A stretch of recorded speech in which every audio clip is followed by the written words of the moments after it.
persiapan semuanya sudah siap ya? Sudah. Sampah-sampah sudah berada, terus ditengok di samping kanan kirinya. Insya Allah sudah ready ya. Baik. Kalau sudah saya absen untuk siswa. Ada yang nggak hadir nggak? Ada. Berapa orang? Satu. Dua orang.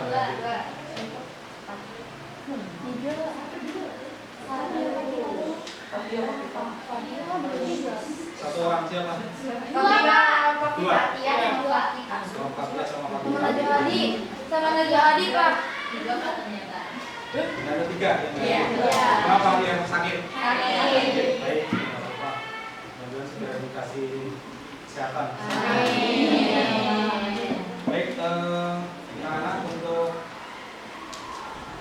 siang hari ini yang kita belajar tentang geografi ya, dan persiapan kita sudah. Kemudian pada pekan kemarin kita telah membahas tentang apa? Belajar geografi. Terus ada apa lagi? Perubahan tata ruang. Jadi setiap ruang kemarin kita pelajari di ruang itu ada wilayah regional, ada wilayah formal, ada wilayah nodal, itu terus kita pelajari. Kemudian perubahan tata ruang juga telah kita pelajari. Contoh perubahan tata ruang apa misalnya? Dari sawah, dari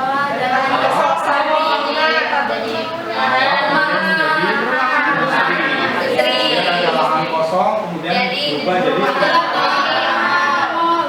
kemudian ada jalan lahan-lahan yang kosong kemudian berubah jadi jalan. Maka di situ ada proses apa di situ? Perubahan wilayah, termasuk dalam proses apa? Berubahnya suatu wilayah di apa? Pembangunan. Ada proses pembangunan. Nah, pembangunan itulah yang akan kita bahas pada pertemuan hari ini. Ya. Hari ini kita akan membahas tentang pembangunan wilayah. Apa itu pembangunan dan kemudian adakah dampak-dampak pembangunan dalam suatu wilayah. Nah, dalam pembangunan itu ada yang sudah hafal surat Al-Baqarah ayat 30? Ada yang hafal? Coba gimana? Wadid ko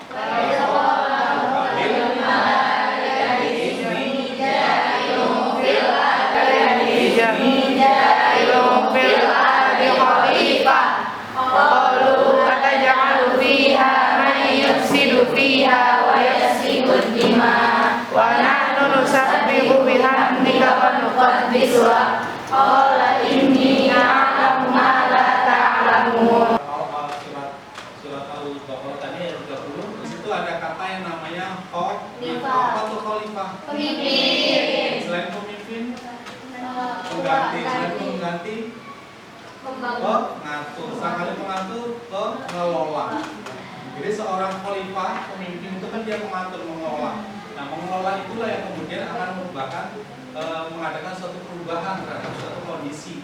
Ya, jadi kondisi yang tidak baik menjadi kondisi baik, kondisi yang tradisional menjadi kondisi yang modern.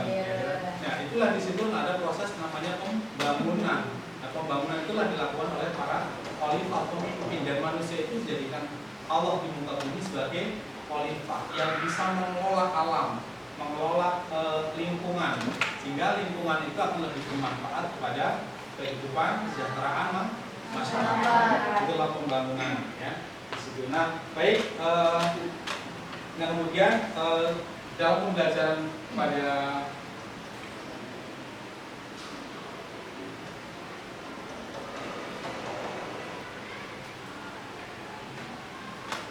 yang berbeda adalah pembangunan wilayah ya. Jadi pada pembelajaran pada hari ini ya, pembelajaran hari ini kita punya tujuan pembelajaran tentang pembangunan wilayah.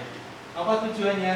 Jadi kita akan belajar melalui model pembelajaran problem based learning (PBL) dan kita menggunakan metode window shopping.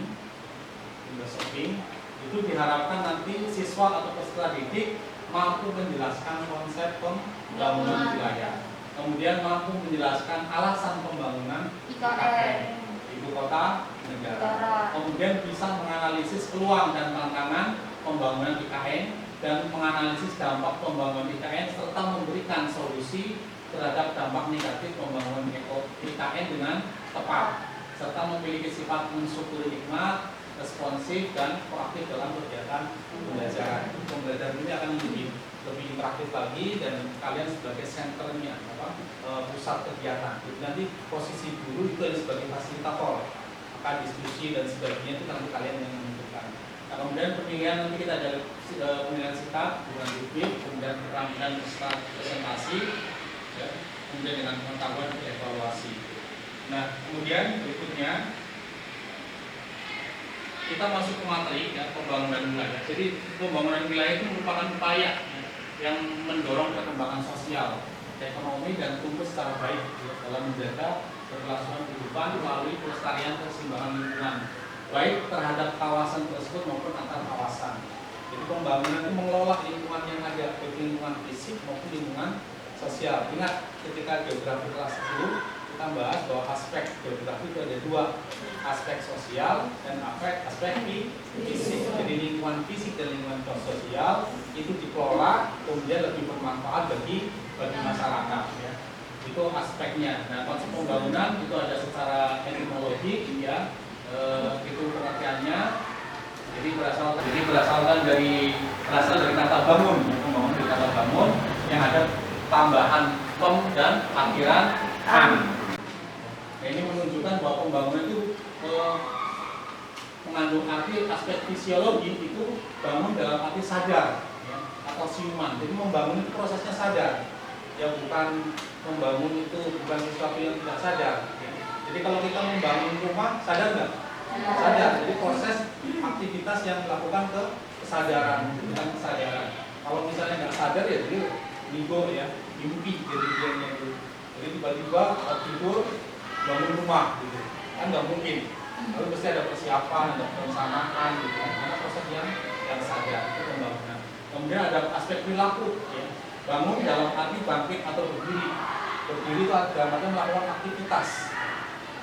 aktivitas untuk melakukan satu pembangunan. Kemudian ada aspek anatomi bangun dalam arti bentuk gabungan aspek fisiologi, aspek perilaku dan aspek bentuk bangun dalam arti kata membuat. Jadi pembangunan itu ada aspek kesadaran, sadar, kemudian melakukan aktivitas, ya. Nah kemudian membuat satu bentuk, ya, bentuk pembangunan. Jadi kalau misalnya tadi lahan kosong, kemudian orang itu sadar membangun rumah, ya. Jadi dengan kesadaran membangun rumah, kemudian melakukan aktivitas, kemudian terbangunlah rumah yang diinginkan. Kemudian secara ensiklopedik, ya. Konsep pembangunan itu banyak, ya, diantaranya pertumbuhan, rekonstruksi, modernisasi, mekanisasi, perubahan sosial, pembebasan, pembaruan.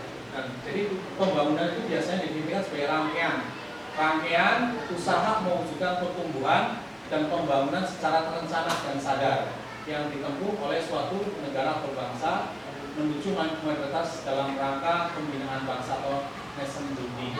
Jadi ada rangkaian yang sadar dan kemudian ada perencanaan, kemudian membangun suatu wilayah. Nah kemudian kalau menurut Undang-Undang RI 25 jangka panjang. Kemudian rencana pembangunan mengandung makna pertumbuhan dan perubahan, dan pembangunan mengarah pada modernitas dalam artian menuju ke sesuatu yang lebih baik, yang tadinya kondisi tradisional menjadi kondisi yang modern, yang tadinya kurang baik menjadi baik, yang tadi fasilitasnya kurang menjadi fasilitasnya terpenuhi. Nah kemudian modernitas yang ingin dicapai melalui berbagai kegiatan pembangunan per definisi bersifat multidimensional, dalam artian mencakup seluruh aspek kehidupan itu pembangunan. Nah kemudian berikutnya model-model pembangunan ini kalau menurut Nawawi ada beberapa, yaitu model saling berhubungan, kemudian pertumbuhan, model pemerataan, model pembangunan manusia, dan model peningkatan daya saing. Ini model-model pembangunan yang diterapkan dalam pembangunan di beberapa wilayah.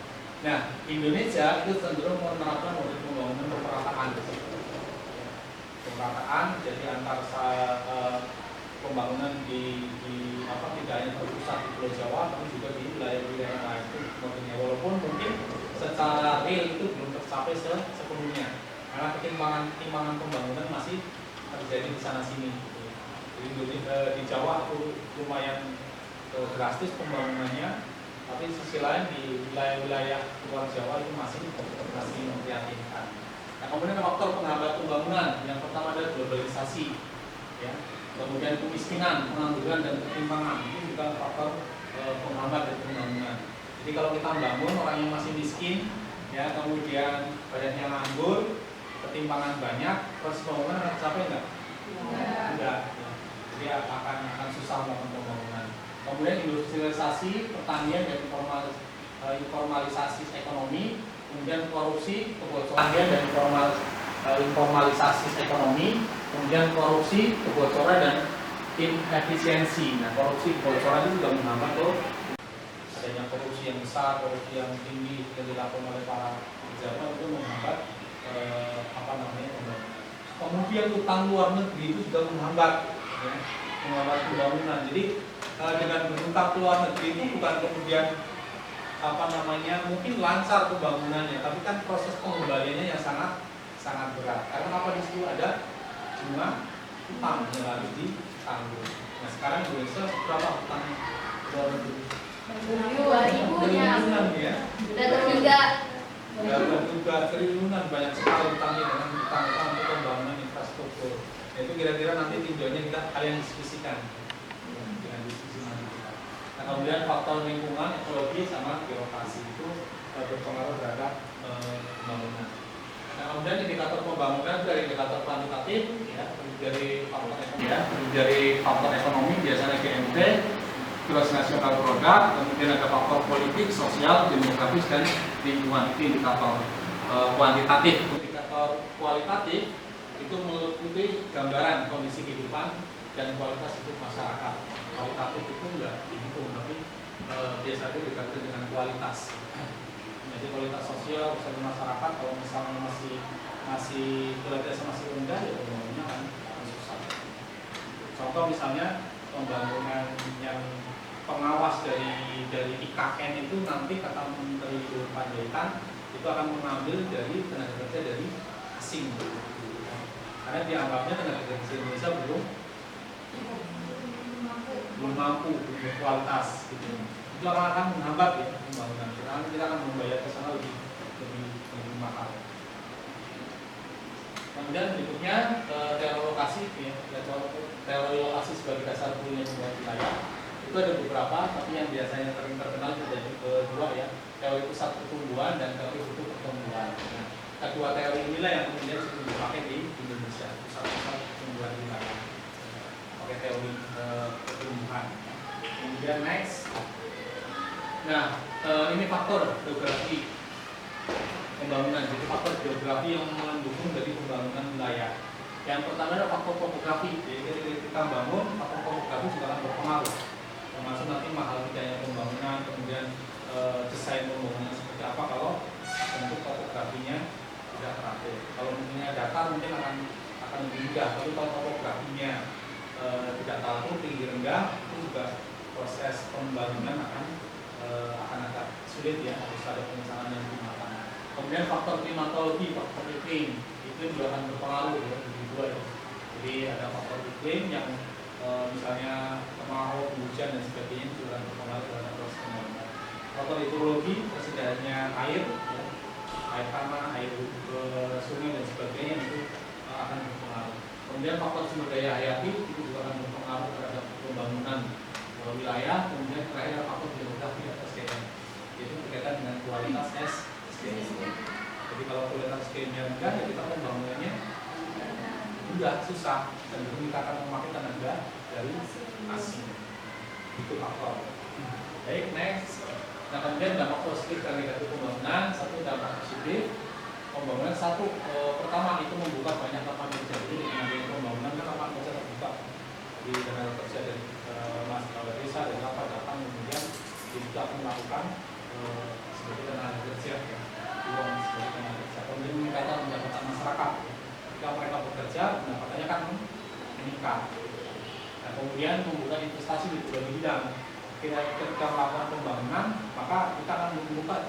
melakukan investasi dari perusahaan, dari luar negeri dan sebagainya. Contoh bisa pembangunan kereta cepat. Ya. Kita kan butuh investasi dari luar negeri dulu. Pembangunan IKN itu juga butuh investasi dari luar negeri. Jadi proses pembangunan itu membuka peluang untuk datangnya investasi atau investor. Nah kemudian memunculkan kutub-kutub pertumbuhan baru. Nah, kutub-kutub pertumbuhan baru itu kayak Jakarta misalnya, Jakarta dibangun. Ketika Jakarta dibangun jadi kota yang semakin baik, modern, maka akan berpengaruh terhadap wilayah sekitarnya, ya, Bogor, Depok, Bekasi, ya, Tangerang itu akan berpengaruh, akan ikut menjadi bertumbuh wilayahnya, ya kan? Karena bisa jadi yang Tangerang terjadi Jakarta pulang, kemudian meningkatkan pendapatan daerah. Nah itu bisa mengusulkan kutub pertumbuhan baru. Kemudian menaikkan derajat negara di dunia. Apabila pembangunan berhasil, ya, maka derajat negara itu akan naik di mata dunia. Nah kalau kita nggak bisa membangun, ya kita akan menjadi negara terbelakang. Nah kalau kita membangun, tadinya negara misalnya agraris terperangkan, kemudian pindah ke pembangunan industri. Nah pembangunan industri otomatis kan negara akan semakin maju. Nah, kemudian dampak negatif dari pembangunan adalah pembangunan mengalihfungsikan lahan. Jadi misalnya lahan yang tadinya pertanian, ya, kemudian berubah dari menjadi lahan pembangunan, ya, dibangun perumahan, real estate misalnya, perumahan penduduk gitu. Nah otomatis dia akan berubah fungsinya. Yang tadinya lahan itu jadi sebagai pertanian menghasilkan makanan pokok, kemudian berubah dari perumahan. Otomatis produksi pangan itu kan turun apa naik? Turun gitu, karena lahan pertanian semakin berkurang. Dan itu sering terdapat di wilayah kita. Kemudian pencemaran di mana-mana, air, tanah, udara, gitu ya. Dengan pembangunan itu terdapat pencemaran. Di dalam pencemaran air tanah itu akan dikuras untuk membangun, mengolah adukan dan sebagainya, itu kan bukan air tanah, ya. Itu akan masih kuat dan biasanya menyebabkan pencemaran air juga. Tanah juga kayak gitu, udara juga kayak gitu.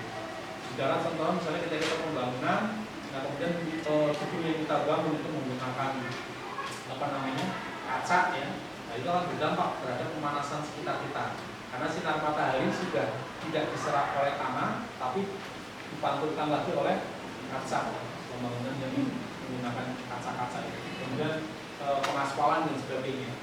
Jadi kalau misalnya sinar matahari itu permukaan tanah, kalau belum diaspal itu kan diserap oleh tanah, ya. Kemudian diserap oleh tanah, malamnya itu bisa dikeluarkan sinar hangat. Nah, sekarang enggak, sinar matahari ke permukaan, kemudian nggak diserap, dipantulkan lagi. Ketika dipantulkan dia akan menyebar di wilayah sekitar kita, makanya kita akan merasakan panas. Itu perubahannya. Nah kemudian monopoli kekuasaan, dan biasanya dalam pembangunan itu biasanya monopoli oleh kekuasaan, jadi pengelolaan oleh beberapa orang saja pengelolaannya. Kemudian banyak invasi dari tenaga asing, maksudnya tenaga asing dan sebagainya. Itu sekarang banyak tenaga asing yang masuk di Indonesia. Itu dampak negatif. Baik, selanjutnya dari penjelasan yang saya sampaikan di pengantar tadi, pengantar tentang pembangunan wilayah. Nah, ini ada sebagai pengantar tema diskusi pada hari ini. Silakan diperhatikan gambar berikut, ya. Itu gambar sebelah sini apa? Gambar apa? Pulau mana? Kemudian yang dikontakin Kalimantan mana? Nih. Depan ini. Nah, Kalimantan Timur, ya, kemudian sebelah sana itu rencana pembangunan ibu kota negara.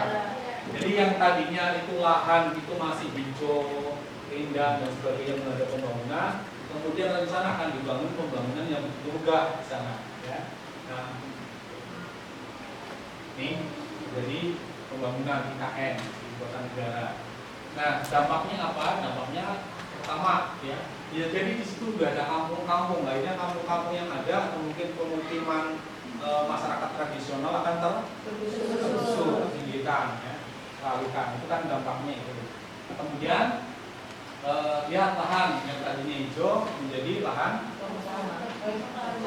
besar, jadi semua pohon ditebang dan sebagainya, itu dampaknya. Nah, bisa diresamin. Jadi tadinya lahan yang masih asli, adanya pembangunan menyebabkan dampak salah satunya juga kembali bawah itu. Nah, sehingga untuk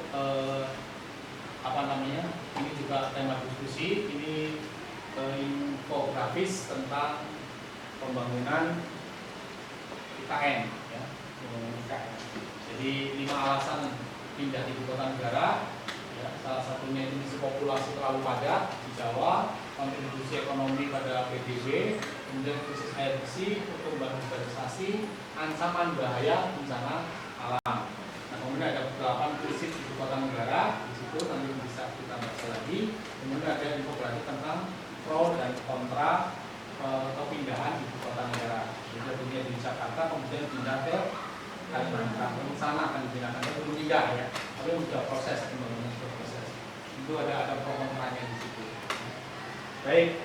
Nah, kemudian dari yang kita bahas kira-kira apa permasalahannya yang bisa kita angkat?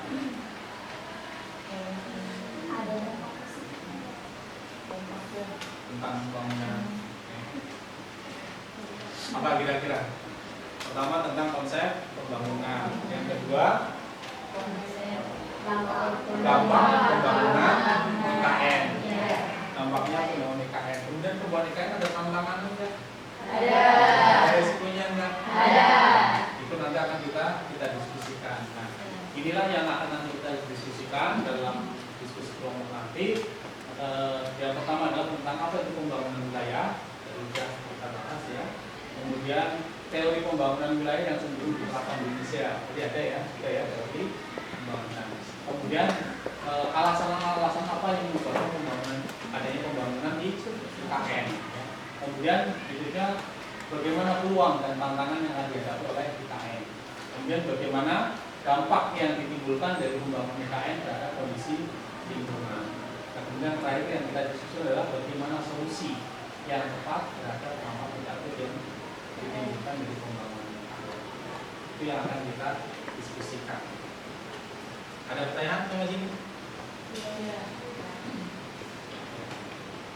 Baik, kalau nggak ada, proses selanjutnya adalah kita arahkan untuk langkah-langkah diskusi, ya. Jadi nanti kelas kita bagi 4 kelompok, ya, 4 kelompok, nanti masing-masing satu dipimpin oleh ketua kelompok. Nah, kemudian nanti ada pembagian LKPD, sesdini itu yang kita sampaikan. Kemudian aktivitas diskusi dengan teknik window shopping. Jadi masing-masing kelompok menentukan lokasi stand, misalnya kelompok 1, kelompok 2, kelompok 3, kelompok 4 ya. Stand nanti kasih identitas stand 1, stand 2, stand 3, stand 4. Nah, kemudian diskusi ya berdasarkan dari KPD yang kita sampaikan. Dan nanti mencari bahan dari internet, buku dan sebagainya. Nah, kemudian menuangkan hasil diskusi ya, ke laporan dalam bentuk mind mapping.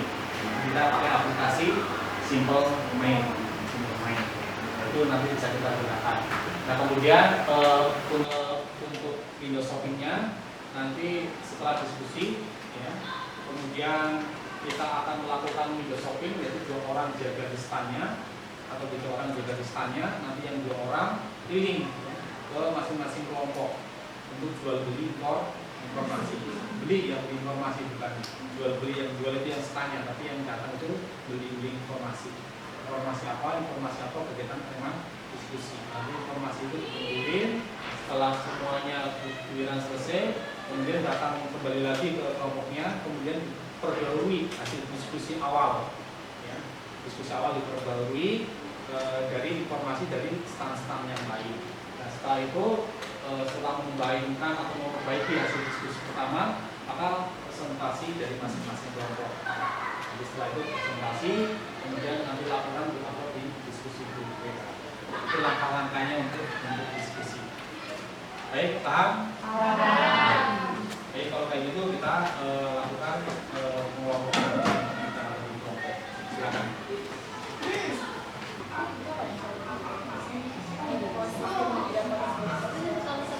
Catat aja Pak. Yang kalau kita ini juga ya.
Banyaknya bukan kembang.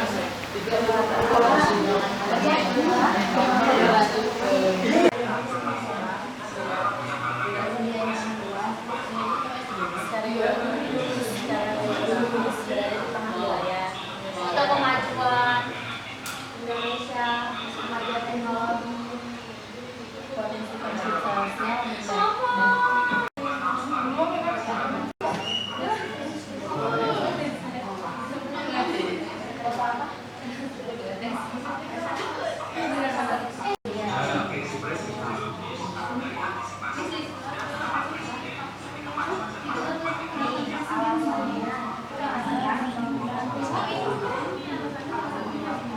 Nanti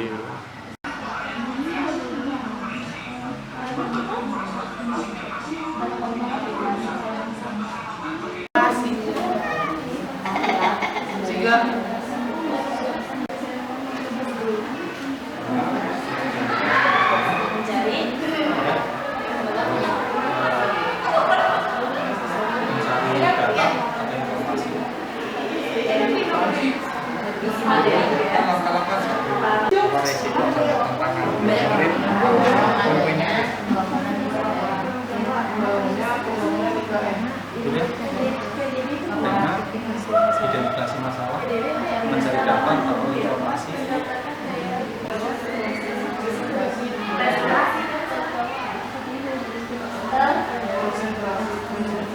bukan per ya,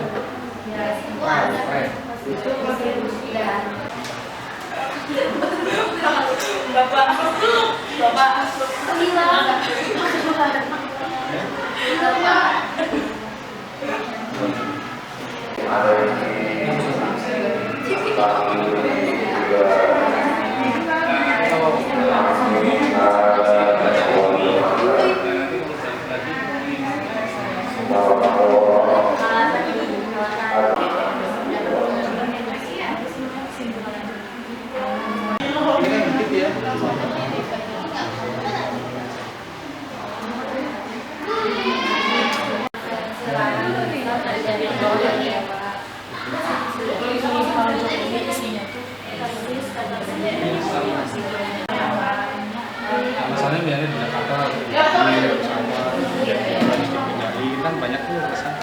Nggak harus semuanya, jadi kan berapa lah 5 atau 4.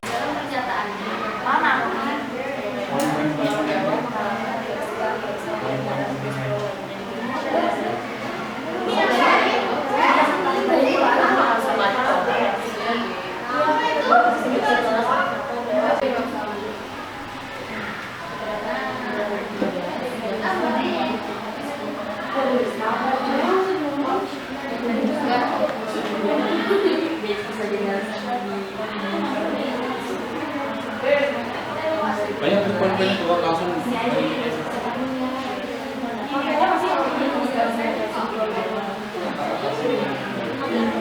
itu dibagi. Oh, Bapak ini dari jauh ini begini sih. Kayak gaya kayak contoh doang lah. Tonton sebentar. Ambil inti keluar resiko sama tantangan ya. Nanti kalau misalnya itu tidak dipost.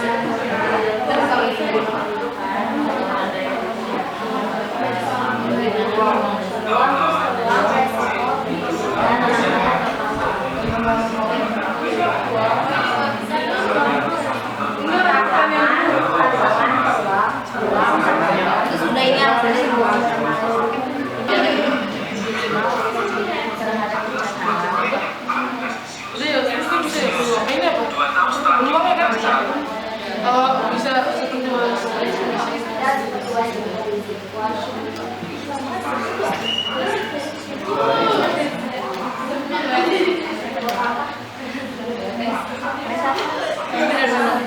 gedung WTC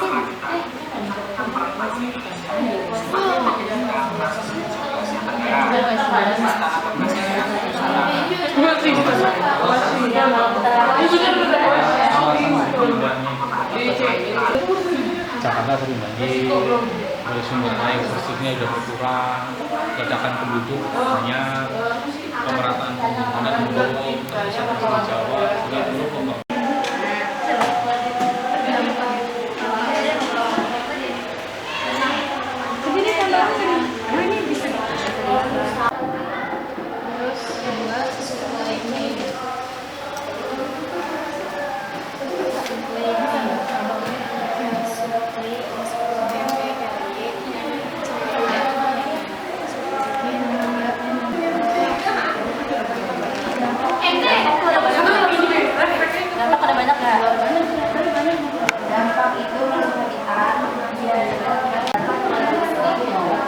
Peluang ada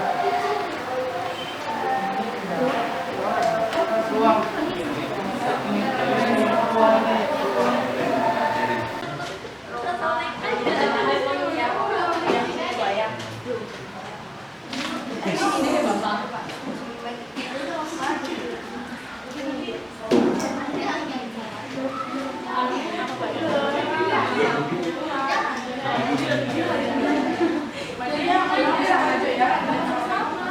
Menyediakan layanan yang layak untuk rumah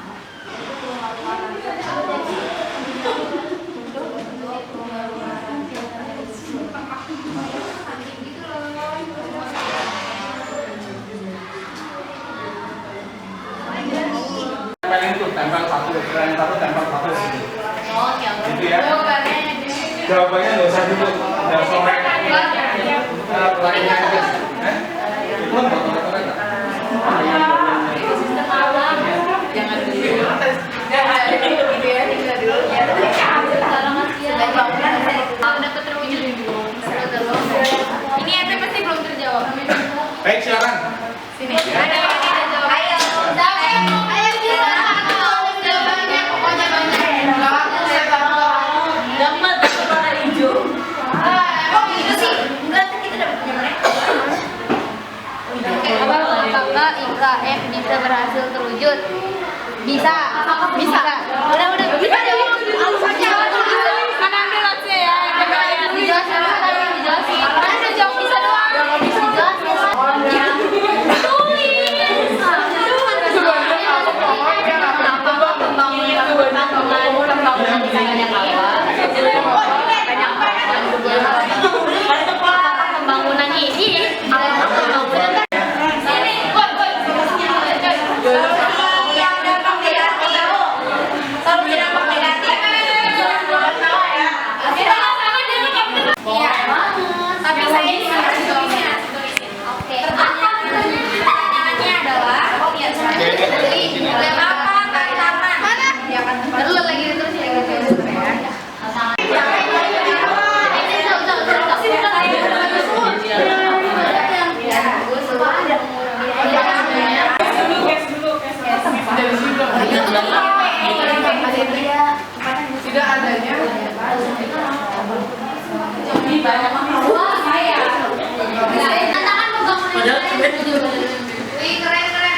Lama sekali ya toko ini. Lambat.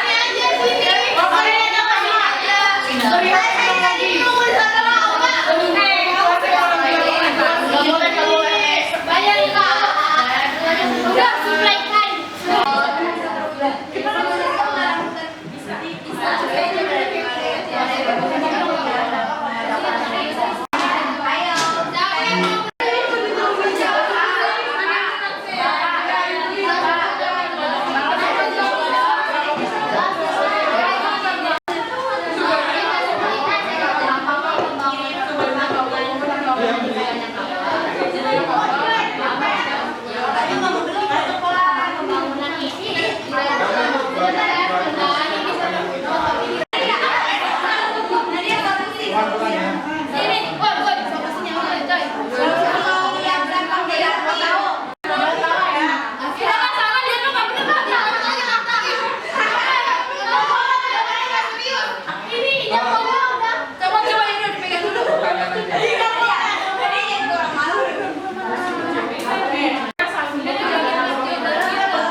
Tidak adanya komitmen di pemerintah. Ini saya bayar nih. Cash dari sini dong. Ini DP. Tidak adanya. Kamu jangan jual mahal sama saya. Saya jadi presiden kan. Kak, jawaban kita mahal banget. Ayo udah ini sekalinya dapat berarti ya 2 jawaban. Saya masih butuh waktu. Kata dia apa lagi? Ada sih tantangannya. Mana enggak ada politik? Lebih banyak kalau ada 3. Sama ya, Kak?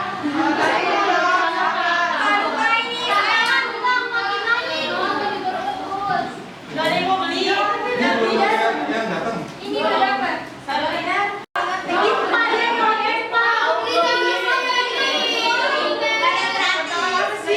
Tantangan pembangunan.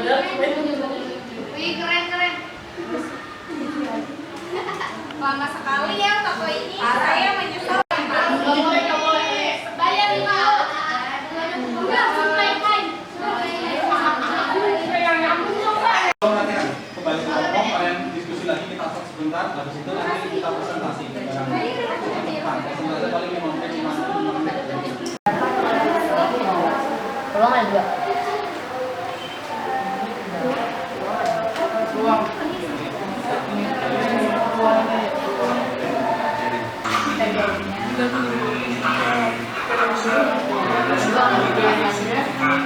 Apa-apa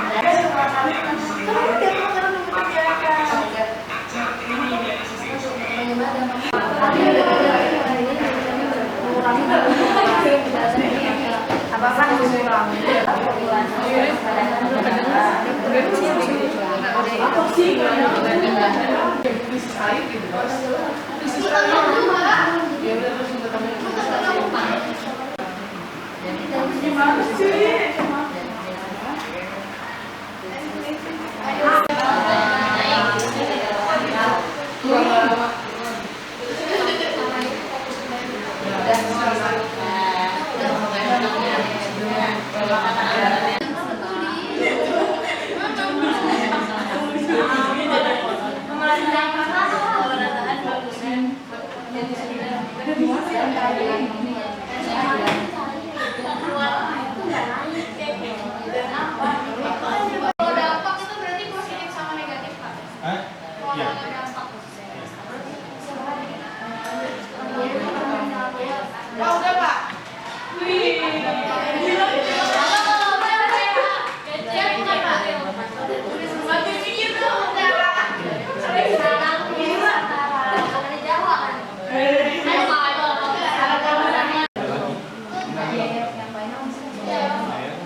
stand 1 mempresentasikan apa yang tadi telah didiskusikan. Silakan presentasi.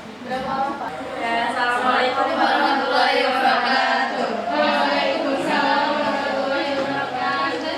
Kita dari stand 1 akan mempresentasikan pembacaan pembangunan IKN. Jadi di sini kita mention guys.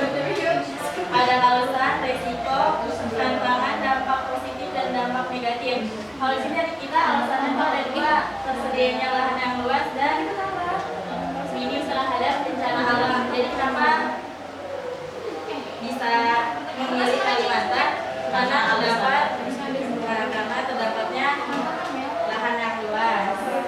Ada juga resiko. Resiko itu merusak paru-paru dunia, dapat memusnahkan habitat hewan, dapat menimbulkan kebakaran hutan. Ada tantangannya. Tantangannya membutuhkan dana yang banyak, melibatkan banyak arsitek. Ada juga dampak positif. Dampak positifnya mengurangi jumlah populasi dan kepadatan Jakarta, mengurangi beban Jakarta,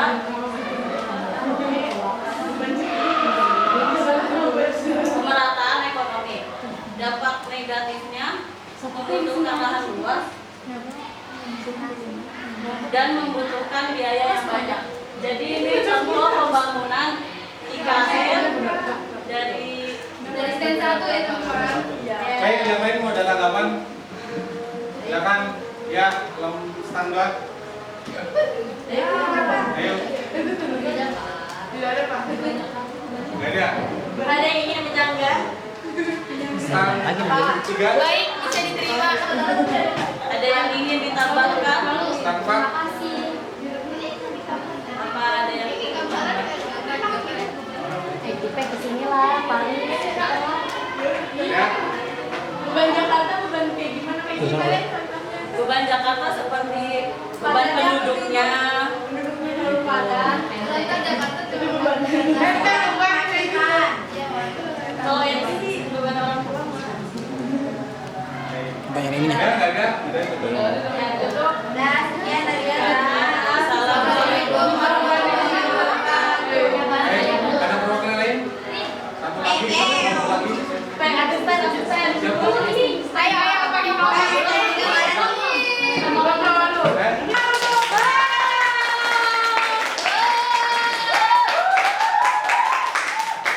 beri tepuk tangan. Ya, bisa dilihat everyone sebanyak yang kosong. Gimana sih Kak persiapannya? Ya, silakan. Modalnya berapa besar ya Kak? Disuruh dulu sih. Maju makanya. Assalamualaikum warahmatullahi wabarakatuh. Waalaikumsalam warahmatullahi wabarakatuh. Kami dari stand 3 akan mempresentasikan materi yang berjudul pembangunan IKN. Silakan Lisa.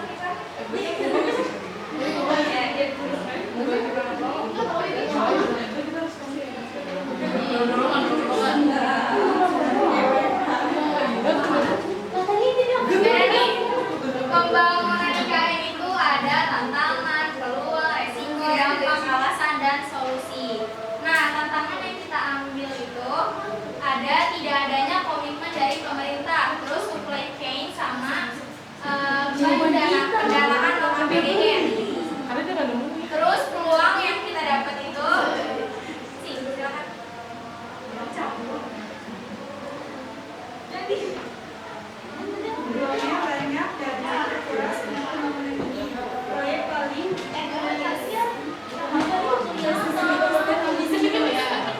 dan di sini ada risikonya banyak dana yang terkuras untuk pembangunan ini dan keprihatinan atas proses legislasi yang tergesa-gesa dan minimnya partisipasi. Terus dampaknya itu ada dua, dampak positif dan dampak negatif. Dampak positifnya adalah ya, dampak positifnya Waktu habis. saya Ya, ada yang mau bertanya? Ya. Orang lain? pertanyaan kami buka. Faktor pendorongnya apa Kak? Faktor pendorong. Bapak didorong. Nggak ada faktor pendorong di materi pembahasan kita.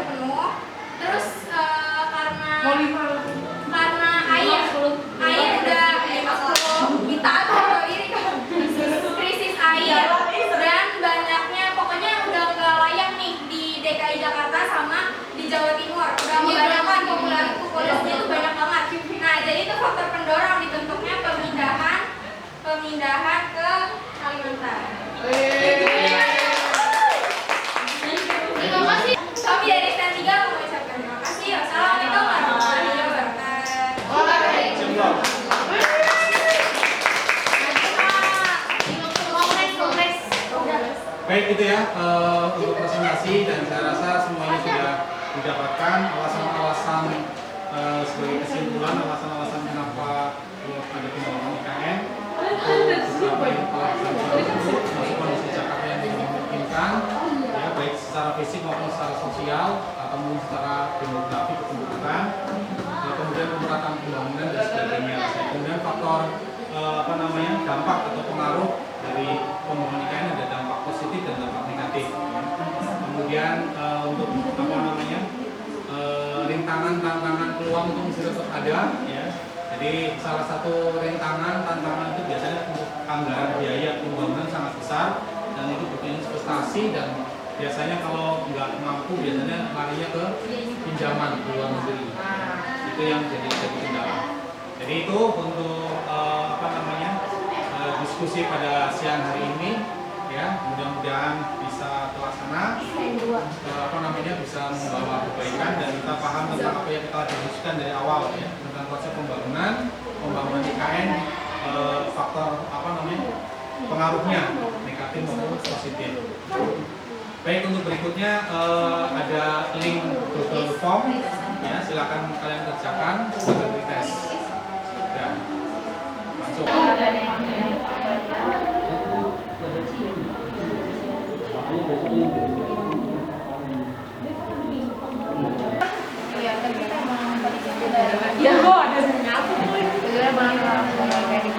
Dan terakhir, alhamdulillah untuk diskusi materi pembelajaran kita sudah selesai.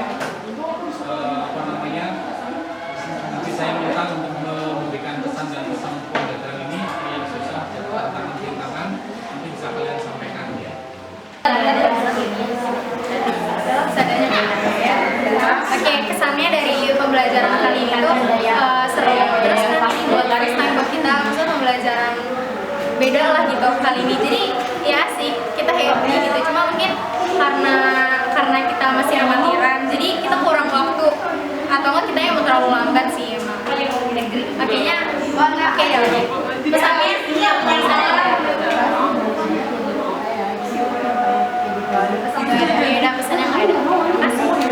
Sama yang pesan dari kita kayak belajar kayak gitu, ini seru banget, kayak buat kita yang anak muda gitu ya, bermain teknologi itu seru dan menambah ilmu pengetahuan. Itu pesannya ini sih kedepannya mau belajar juga cara pembelajarannya kayak gini agar lebih mengerti, agar lebih menarik, ya. Kita aja sebelumnya banyak wawasan terus potong aja jangan lupa seru juga, terus menarik